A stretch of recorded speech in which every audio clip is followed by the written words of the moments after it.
there, it's Anonymous Tea, where we spill the tea anonymously. Hello, hello, hello, hello, hello, everyone. Hello, YouTubers. Hope you guys are all having an amazing day today, sending good vibes, sending positivity, sending blessings, and good energy to each and every single one of you. Thank you so much for tuning in. So today I am talking the #1 show, you guys, on Prime Video. I think #1 show overall, Cross, starring Aldis Hodge, who I need to give some flowers to.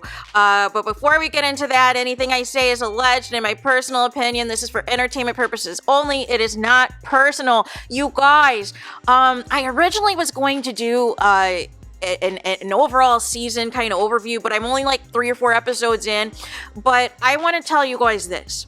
So I knew about this show since like the summer, and I was mad because it basically said at the end of the promo, November, and I was like, oh no, that's gonna take forever to get here. Well, it's finally here. So let's talk about it. So those of you that are familiar with James Patterson's thriller books, previously we've had Alex Cross in the past. We've had it in Morgan Freeman's character, I believe, in Kiss the Girls, and we had it also in that Tyler Perry child. we're just gonna erase that from memory, right? So I wasn't sure going in what this was going to be, right? I wasn't sure what direction, because I was like, it's a James Patterson book. How's this gonna go, you guys? Well, to me, it turned into black excellence, you guys. It turned into black excellence. Here is what you need to know. So what sucked me in is one of the promo clips for one of the scenes that's in like the first episode, and it is Aldis Hodge basically interrogating a white supremacist, and basically is like, my bleep is better than your bleep, and has his like, and then goes up to him and has like this bulge in his face, you guys. And I was like, whoa! I was like, what is going on? I need to tune into this. And it's great. So Alex Cross's character, he is a PhD forensic psychologist, you guys, and really studies the minds of killers and just people stalkers, there's all types of twists and turns, you guys, and there's several different investigations that are going on. Also, let's just get this off right off the rip, why you really need to tune in, you guys, because it is blackety black. I was shook. I didn't know that it was going to be a blackety black show. It was going to be all black main characters, you guys. The Old Spice guy, you guys, Isaiah Mustafa, is basically Alex Cross's partner, is his other detective partner, helps solving the crimes and everything else, you guys. And you are in for a treat. Let me tell you, because both are acting their behinds off, you guys, and had me believing what was really going on. But nonetheless, this takes place in DC. And it's very much in the heart of DC. It is very much in the thick of DC, civilian life, real barbershops, real food trucks, real restaurants, real different landmarks, and everything else that is going to be true to the storylines, you guys. So you're not just going to get how sometimes these shows will just like put like a backdrop, like, hey, we're here in Seattle, really, for Grey's Anatomy, but really we're gonna film this somewhere else, right? It's not that type of party. You are in the elements, you guys, of DC. And one thing I'll give you guys is I was sucked in because there's like a huge thing that happens like within the first few minutes, right? Why does the intro, you guys, switch to Rick Ross, Every Day I'm Hustling? And I was like, oh, we're on this type of time. This is what you're giving me? This is the type of time we're on. Every Day I'm Hustling. Really? So at that point, you guys, I was sold. I was already sold from the preview clip, but I was already sold, right?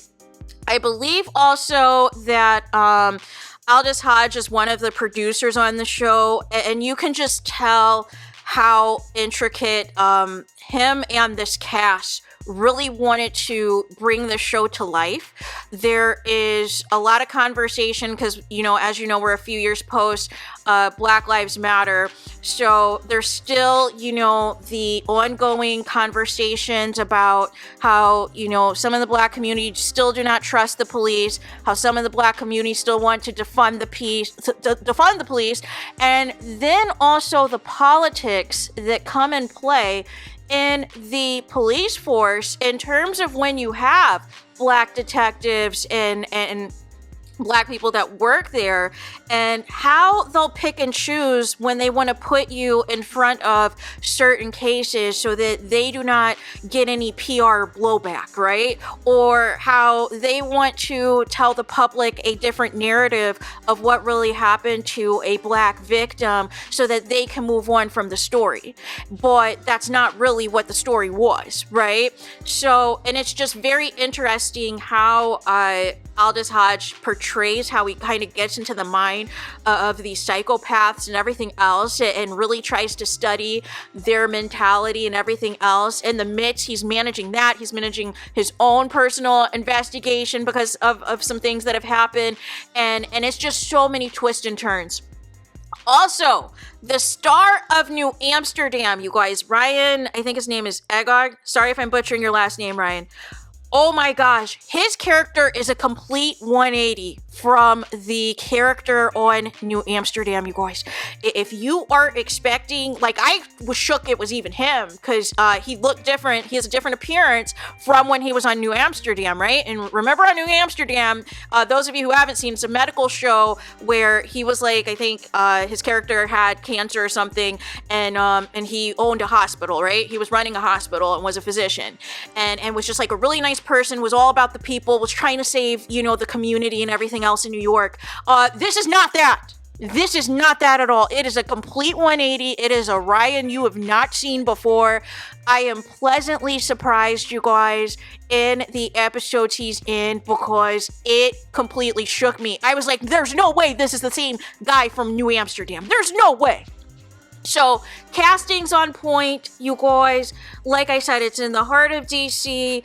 It really is a phenomenal cast. I love that the leads are both Black and everything else.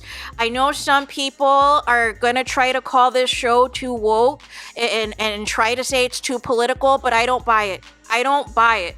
I think it really addresses real things that go on in the Black community that need to be talked about. And what perfect time for this to come out after what has happened in the election and whatever the foolishness that was last night with the Mike Tyson fight. You guys are in for a treat. So I switched up because I was originally going to do like a episode by episode, review, but I really want you guys to watch this. I really want to kind of just give this overall synopsis because I want to finish the show and kind of decide if I want to do an episode by episode review, because there's so much going on in these episodes, or if I just want to do like an overall season review, right? So, but nonetheless, more on that later. I want you guys, if you have nothing else to do this weekend, outside of college football, outside of NFL Sunday, and everything else, please make some time on your Prime Video to watch Cross and watch Aldis Hodge act his behind off. Watch the Old Spice guy, Isaiah Mustafa, act his behind off. Watch Ryan Eggold from New Amsterdam act his behind off. It is phenomenal casting. It is phenomenal storytelling. It is phenomenal twists and turns. You don't know what's going to happen next. There are several different layers to several different storylines, but you never feel like any particular storyline drags on too long. It gives you just enough for you to follow each of the individual stories that are taking place simultaneously. So you do not get bored, you do not get exhausted, you do not get tired. And so I think a lot of you, if you even just give the first episode, even if you give it like the first 5 or 10 minutes, you guys, I promise you, you'll at least want to try to see how this is going to evolve and what is going to happen. And I can tell you, you guys, you will not not be disappointed. So there is that. Let me know your thoughts in the comments. Please let me know if any of you have already checked it out in the comments and what you think of the show. If you haven't checked it out, or if you've seen any of the preview clips and are intrigued or anything else, please let me know in the comments. But Aldis Hodge needs his flowers, you guys. Those of you who are Leverage fans, I mean, I just don't understand. This man stays booked and busy. He stays working, but we never hear about him. We never hear him get his flowers. We always hear about, you know, the Michael B. Jordans, the Idris Elbas. We always hear about other people, but we do not hear about Aldis Hodge, and he is acting his behind off. I hope that this role really catapults him to leading man status, and he starts to get some more A-list work, so the rest of the world knows who he is. But they're going to know now, because this is the #1 show, because it is excellent, it is amazing, and it is phenomenal. It is a phenomenal take on a James Patterson book, and you guys will not be disappointed. So there is that. Let me know your thoughts in the comments. Please do not forget to like, comment, and subscribe. Hit the notification bell so you're notified the moment I post new content on my channel. And with that being said, I'll talk to you guys again very soon.